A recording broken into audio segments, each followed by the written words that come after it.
Up, up, up. Ooh. Hello, spiderlings. Good morning, good afternoon, and good evening, wherever you are in the world today. Thank you very much for joining me for another episode of Satisfactory. So today we are going hyper with some tubing. So we've finally got ourselves a ways and a means of traversing around many little areas that we've got set up in the use of these hypertubes. Now I've got this one set up here just so you guys can see what we're going to be doing. The aim for today is to connect the copper area to the upstairs bit by the iron factory. The sulfur that we've got went out of found of previous episode, we're going to connect that up as well. We're going to connect up the quartz area, we're going to connect up the Caterium area, and we're going to connect up the steel factory area too. So we'll start off with the steel factory area because we need to go there to collect all of the steel pipes that we need to make the hypertubes. We're also going to look at doing the copper one as well because we need the copper sheeting as well. And then we'll add in the other three areas as well. And if we've got the time, we'll look at doing ourselves a little mini build on either the Caterium or the quartz area for making the items from those raw materials. So without further ado, let's quite literally jump on in. So I was having to think to myself and I thought, what would Ada want us to do to get this story progressing nicely? And I thought it'd be nice and fun to get some hypertubing going. So what we have here is you've got various different pieces to the hypertube puzzle. So you have the hypertube entrance, which we have here. If we cycle through, you've got the hypertube supports, which we've already laid down to the various areas, and it's literally a case of us connecting it all up. So your hypertube supports, your first click will actually place it. That will move it up and that will move it down. If you use the mouse wheel, you can actually tilt it so that it goes frontwards and backwards, and then your second click is what actually puts it into place. Now you've got your wall support, so if you want to stick them to the sides of the buildings, like so, that will traverse around the sides of your buildings, and again that sticks it there. Your mouse wheel rotates it whichever direction you need it to go, and we have the hypertube wall hole, so that allows us to actually go through the sides of the walls. We don't have any walls here to test that on, so we'll probably whip that one out when we get to the steel factory because we've made some amendments, so we'll go through that as well when we get there. And then you've got the floor hole, so again that can just go straight through the floor, and that allows you to actually shoot straight down through the floors. And then finally you've got your stackable tubes. So as you can see, we've got the stackable ones there because we're actually going to be sending 3 lines through this canyon. The bottom line is going to go to the quartz, the middle line will go to the steel, the top line will go to the sulfur area. So on top of that, just like the normal pipe work, so the hypertube is quite literally, as you can see from these over here, it's just a glass tube with the rings on that connects from supports to entrances. So with your pipes you have 4 different ways again of which you can connect them. So your first one is just as it is standard auto, that will just connect it as it sees fit, so you've got the nice bend, straight tube into the bend. Secondly, if we press the R key, you have the auto 2D. So there's not too much difference. You can see there's a little bit more, it's more straight to the point rather than with the little, see you've got the little bend at the end here, whereas the other one is more of an actual straight line. Thirdly, if we press R again, we have the noodle. Now this is my favourite. This gives you a nice gently bendy slope. If we can just stand this side, we'll be able to see it better. There we go, so you can see the nice bend and curvature to it, and I feel that you get a much better movement through the tubes using those. And then finally you have the horizontal to vertical. Now this is the more extreme of the two, so as you can see, if we connect it this way around, we have the long straight drop into the curve, but if we connect it from bottom to top, it will actually go the opposite way. So you get the long bend at the bottom, straight up into the curve. Now again, these all do the same job, just different ways of getting there. So that's a bit quicker because you're straight down and out. Yes, they all do the same thing, you know, they all get you from A to B, just different. All down to your aesthetics really, as to what you actually feel is best for yourself. We're going to go to the noodle. So you can see in the middle there where it says build mode underneath Hypertube. By pressing R, we go in horizontal to vertical, back to auto 2D, and then back to the noodle. So we're going to add you on that way, and we're going to head on over to the copper. And what I would like to do is I want to try the wall supports for this one. Just so we can kind of skirt around the base. There we go. Oh, I like it. So we'll shoot you then on up to this one. As you can see, we've already got some bits laid down. This one that's down there. Now the only ones of these I've not actually tested is the one that goes to the quartz and the one that goes to the sulfur. We've got the supports laid down. Whilst we're here, we'll grab the copper sheet that we're going to need. It's just like Buzz Lightyear would say. It's like falling with style. Oh, I like that round the corner. Nice. Boom, there we go. And we're back in a flash. So next up, let's get the steel one produced. So as I said, we're going to go for the middle line for the steel. There we go. So there's going to be a bit of backwards and forwards in with this, just whilst we get the lines to where they need to go. So we go in the middle to middle. And then middle to middle again. Now because we're going into the water in a minute, we're actually going to run on top of this one. Just so that we can actually place the tube where we need it to be. My apologies for the noisy neighbours, they just don't want to leave me alone. That's that one. So the Hypertubes again are just like the normal stackable poles, you can actually climb up them like ladders. So this is where these are all going to branch off. So the quartz is going to head that way, as you can see. The sulfur is going to head, it's just over there in the trees. And the steel one is carrying on straight over the top of the waterfall. The steel one finishes just on down there on its own little platform. So, steel factory, let's go. So we've done the noodle for these tubes, just because I like the little bend and curvature. It nicely goes around the rocks there. And picking up a bit of speed as we enter into the water area. Past the spider cavern. Past our friend Mr. Bean, hello. And this is where we go up and over the cliff and Geronimo, we're home. Okay, so this is our new and updated steel factory.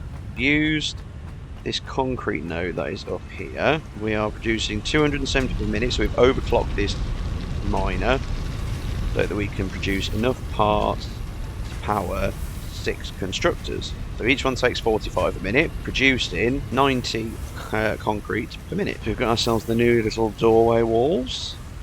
So the concrete comes out here using the conveyor hole wall, straight down the conveyor, onto the belt and joins the logistics with the iron ore and the coal ore down into the bottom. So we've actually upgraded the coal miner up there and the iron miner up there to Mark II miners as well. So that's doubling the output of the ore node. So there's 240 ore per minute coming out across these lines. And because we now have the Mark III belts, which we've also upgraded off camera, these can now carry 270 pieces per minute. So they're carrying the ore with ease. We've got our 8 smelter lines here. And we have got our 8 ingot lines here. And they're joining together into this nice little setup here where we've got the coal and the iron going straight up to the floor above into the foundries. The concrete is making its way through, and that all comes together to this nice bus that we've got for the logistics onto the assembling constructor logistics floor. So we've also been busy with glass work. We've got some quartz made so that we could put this nice new glass area in. There is the logistics we've just seen at the bottom, going up to the next logistics floor just here. But first we've got our signs for the steel factory. We've got everything set up in here, so we've got these nice little marked off areas that we've decided to do down here. We've got our smelters here making the ingots, the foundries here making the steel ingots, so all that logistics that's down here underneath our feet, it's all out the way. And then as you can see, the parts continue to climb up to the top of the factory. And so this is where those parts are flying up from the floors below. So we've got the concrete using the new update 7 floor mounts. So those are just literally, you just take a belt, you stick it, say let's from there. You see, as soon as you go and attach to the roof, it automatically puts the conveyor holder up onto the roof for you.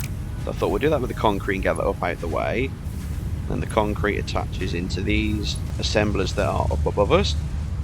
We've got that is the awesome stink popping through the floor. Okie doke, I wasn't aware of that. But. So yeah, so we've got the concrete split in 3 ways evenly into the 3 assemblers above. We used all the hard drives and we've got some alternate recipes. So we've got the standard encased industrial beams being made on these 2 assemblers. And on the 3rd assembler we're using the steel pipes to make encased industrial beams. Steel pipe alternate recipe. And then all the excess and surplus is being belted down in through these. We've got the encased industrial beams, there they are, that are coming down from the top as well. And they all head down this way. We need to head on back up to the top floor. So everything's still a little bit basic up here. We've not, rounded off the machines like we did on the lower floor, and the walls are just the walls with the wires on. So we haven't attached them to the roofs or anything like that. But we've got our constructors here making our steel pipes on this side, our steel beams on this side, and then we have the assemblers at the end. So these 2 are a bit close together, doing the standard recipe with the beams and the concrete. And then this is our alternate recipe, which is making encased industrial beams from the steel pipes. So we're back down on the main factory floor where all the smelting's taking place. And as you can see, this is where those items are being belted down from up above. So you've got the pipes, the encased industrial beams and the steel beams on the far end. They're all heading into this merger onto one line, and we've got ourselves some smart splitters. So we've used the Caterium node to make some AI limiters, because you need the AI limiter to make a smart splitter. And basically what this smart splitter allows you to do is choose what goes on all of the outputs. So we've got nothing going out the left side. Everything overflowing is going through the middle, so that main line going through, everything's going along it together. But on the right output, the first one is the encased industrial beams. So every time the items come through here, whenever an encased industrial beam comes through, they will head off into their bin. So secondly, I believe we have the normal steel beams, yep. So we've got pipes passing through, there goes the beams, and as you can see, the pipes are carrying on, the beams are carrying on, and the encased industrial beams don't come through anywhere. And then finally, we've got the steel pipes. So this bin's actually full at the moment. So what we've done is we've continued to go into the awesome sink, which is 1, going to get us some coupons, and 2, it's going to allow everything to still run smoothly, because with the bins being full, this would then back up and all the steel pipes are back up along here, all the way up there, and they back all this line up so nothing can get to the relevant storage bins. So this is just a way of allowing the factory to keep on moving, keep on trucking, and keep all the items flowing. So we're actually going to grab some of these up because we need these for the Hypertubes. Just going to take a good full row of these, I think. Anything we don't use, we'll just bring them back. So we've also put the signs up so we can just run in and see those are pipes, those are steel beams, and those are encased industrial beams. So, as we are hypertubing today, let's head back to base, the sulfur line. And here we are then, boys and girls. So the sulfur line is going to be the one that goes off to the right. So it makes sense that we use the right-hand side entrance. So we're going to use the top line for the sulfur. So this should make it nice and easy because we've already got this tube here that we can use to ride on. Just make sure we're not stood in the way so that we can actually still build it. So as you can see, they're going to pretty much just follow each other in the direction that they go. And it'll just be when they split off from each other, things are going to get a little bit more interesting. This is where things are going to take a turn for us on the sulfur line. So we're going to go round to this one that's over here in the bushes. So round goes the noodly noodle. So next one is on the edge of the bay. We can see where these are now heading. Up we go. So this is our setup for the sulfur, all a bit more professional. So we shall see how she runs back to front. Here we go! Skirted through the trees, nice. It's a very scenic look. There we go. We can see our steel factory in the bay. It's very fast, this line. And we'll join up with the other lines. I have to say, this one is extremely quick. Wow.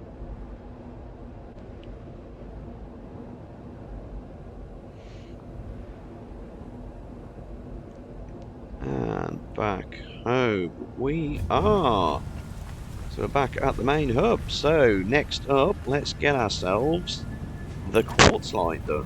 I'm going to be using the bottom line for the quartz ones. This one's going to be cool actually, because I'm pretty sure some of it actually does go under the water. So we are going to head on over to the left hand side and head our way up through the canyon. So again, I've done what I can to try and give it some nice curvatures and some nice bends. Get a little bit of character. I didn't want it just to be like boring straight pipes. That's why I love the noodle pipes, because I find that, as I say, the noodle pipes tend to give you that little bit more of a kind of curve, so you can actually gently bend your way around the landscapes. I've got no idea how slow or fast this one's going to be. I've got a feeling it's going to be a bit slower going back, because there is, if I'm not mistaken, quite a bit of a steep upturn here. There we go. One last little bit.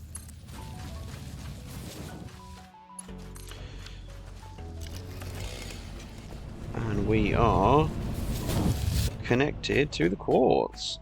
So we have changed the quartz. Probably going to change this up again. In fact, what we'll do is we'll actually use that as a way of using the quartz to be able to do our little build for today. So what we're going to do is we're going to replace these Mark 1 miners, because they're currently using 14.6 megawatts of power, because we've got the power shards in them to get the 270 parts per minute. Now if we upgrade these to the Mark 2 miners, you can see these only take 12 megawatts. So it's not a lot we're saving, but we are tight for power at the moment because we're having some struggles sorting out the balancing with the coal factory. So it's going to be a little bit of a squeeze with power, so any little bits we can save, we're going to save. So what we'll do is we'll head back to base along this line, we'll go place the Caterium line down, we'll then head back to base via the Caterium line, grab up the modular frames that we need, and then we'll head back here and we'll do our quartz build. Let's get going!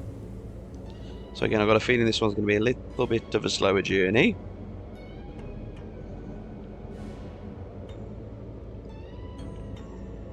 You can just see just how stunning the place is. And the great thing about these tubes is don't have to worry about all these, these creatures and that about, and this is where we're going to slow up a bit. It's going to be a lot quicker coming back. That's for sure. It might speed up a little bit actually, because we're going to go downhill shortly.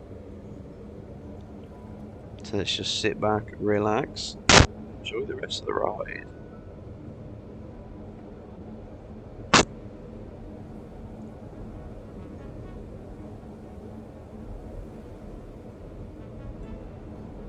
Mr. Bean's come to say hi. Oh, hello. Here we go. Here comes the speedy section. Oh, wow.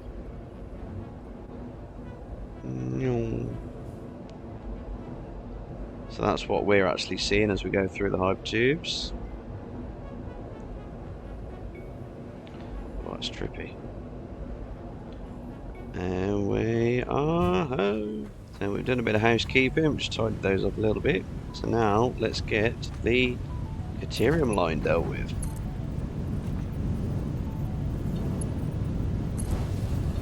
So the Caterium line is just going to go straight off on its own course. Doesn't go anywhere near where the others go, which is fine.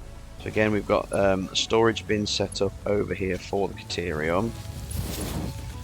Just so I could just grab some ores to make some Caterium ingots to make the quick wire, so we could get those AI limiters done for the smart splitters. We no longer have to use that annoying ramp to get up here, now that we've got this all set up. And there we have it. As I say, we've got all this set up with the ores to collect, just so we could grab them to make some ingots as we needed with this craft bench it got here. So we shall head ourselves back to the main base. Here we go!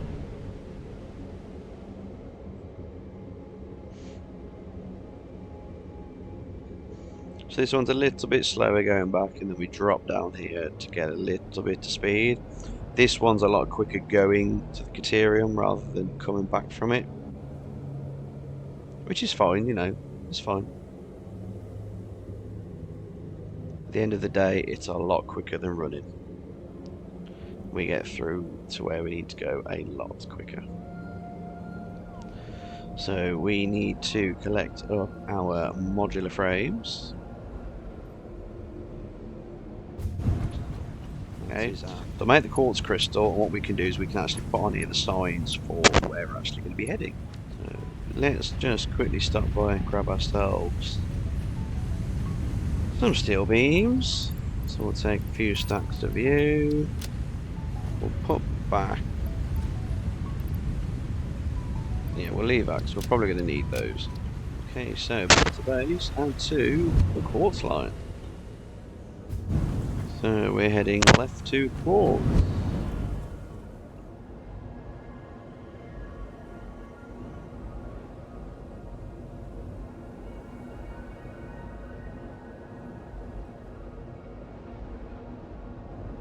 There we go. So these miners here are actually going to help us out big time. So we can pick you up. So middle mouse wheel gives us the copies that recipe. Press the E to get the Mark II, and that should give us the power shards back as well. So we'll pick you up. So we've got our 2 portable miners. Copy. Press E. And off it goes. So those are going to have to remine again. So let's chuck ourselves down a constructor and see what is needed. So for the quartz crystal, we need 37.5 per minute. For the silica, we need 22.5. So actually, if we overclock this one to 270,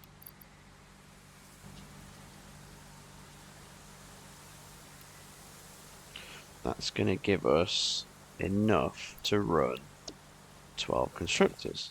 So we can mirror what we've got over here. We'll have the quartz come in on this one. We go there. And we build 1, 2, 3, 4, 5, 6. And then we shall mirror on the back side. 1, 2, 3, 4, 5, 6. Okay, so let's get ourselves some splitters made.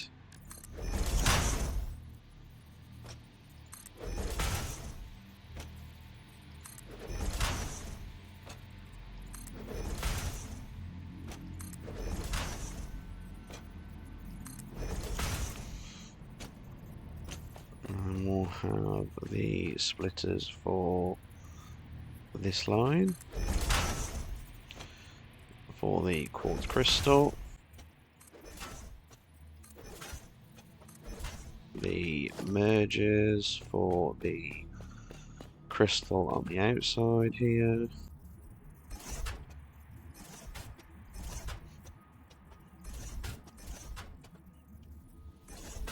and then these ones we're going to need to merge the two lines together.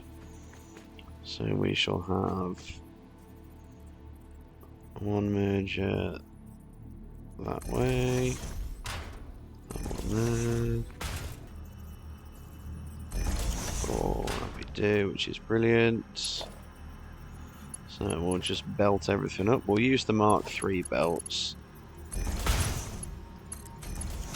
I mean, you can sit here and work out what needs to be exactly on each belt to keep it nice and mathematically efficient. And while I do love doing that aspect of the game, you know, I don't want these machines to be like backing up and stuff as well. I just want them to be ploughing on and doing their thing.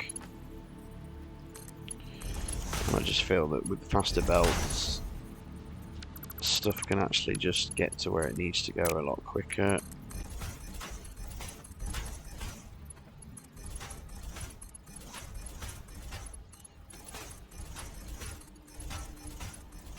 Okay, so that's the quartz crystal merged up.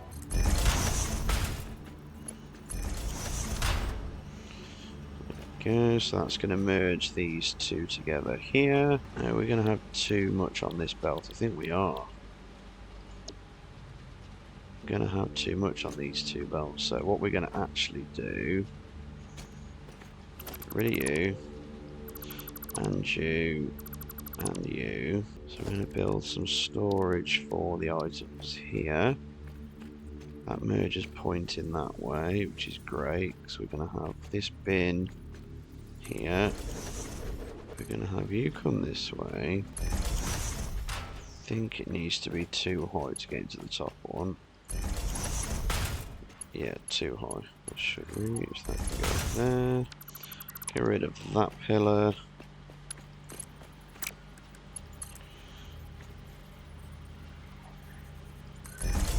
This one's going to go in the bottom entryway.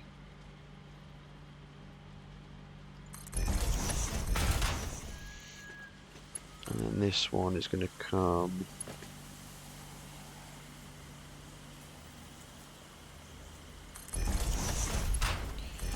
there we go. So we've managed to do it without running out of iron poles. So we're just doing the copy and paste method because it's a little bit easier now. We've got all the belt work laid down. That is the silica done.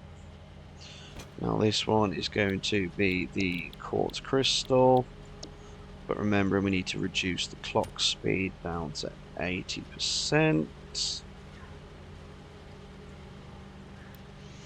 And then we can copy those settings, and then to save us having to keep doing it, see, straight to 80%. There we go. So now all we need to do is power the bad boy up.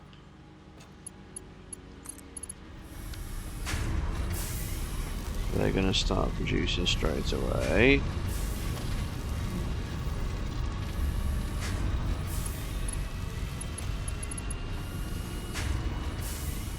And what I think we'll do is we'll actually should have enough to power all of these.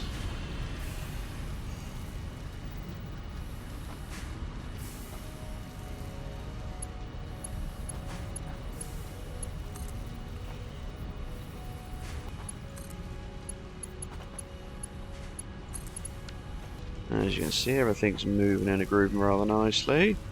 So this will be a hell of a lot more hectic when everything's all running and going. We've got all the silica being produced. We've got the quartz crystal flowing along nicely. So they should all join together nicely. There we have it then. So we've got our quartz making its way from our miners.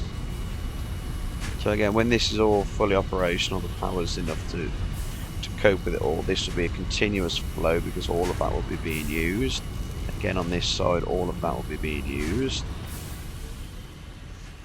And if we head on over to the storage, we can see we've got plenty of quartz crystal coming through. And plenty of the silica. So we'll grab some of this quartz crystal. In fact, we'll grab it all. Signs. So let's get ourselves our square side made. And we are going to have buildings. There we go. We'll put the hub on there because that's where it's going to send us to. There we go. So we'll leave that to do its thing in the background. And we'll be able to just head on back here as and when we need anything. And there we are. So let's get our signs done.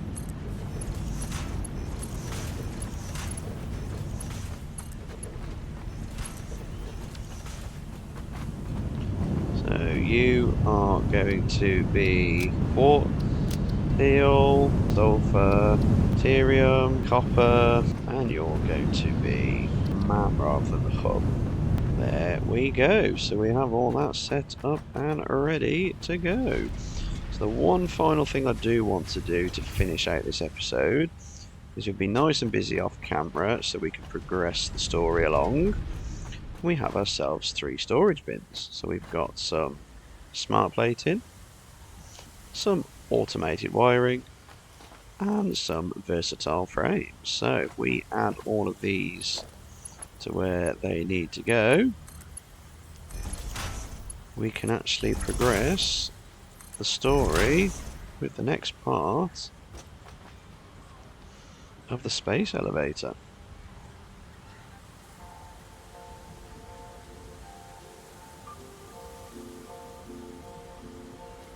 As you can see, they are piling it nice and quick. The automated wiring is done. So we'll just wait for the rest of the bits to make their way. And we'll send this puppy up into the air. And there we are. The seal sign is flashing at us.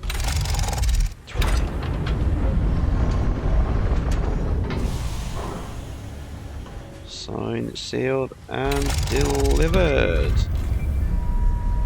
Let's watch her go.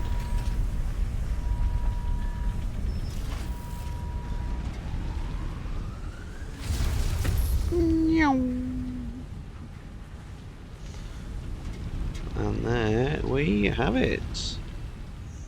So boys and girls, there we have it. Thank you very much for joining me today on today's episode. So we've left the Caterium node alone today, because what I want to do is I want to use that in the next episode so we can actually use the blueprint machine to make a smelter setup for the Caterium ingot. And then what we'll do is we'll do a bit more work off camera. We'll look at getting some of those milestones done. We'll see if we can find a way of automating the stators and the motors. That's going to involve us having to make rotors as well. So we're going to need to find ourselves a new iron area, so we may have to go over to the grassy land starting area to get that going, because I believe there is some coal in that area as well. So yeah, so I think it's been quite a fun, productive episode. We've been tubing and grooving. I've quite enjoyed myself. I hope you guys have too.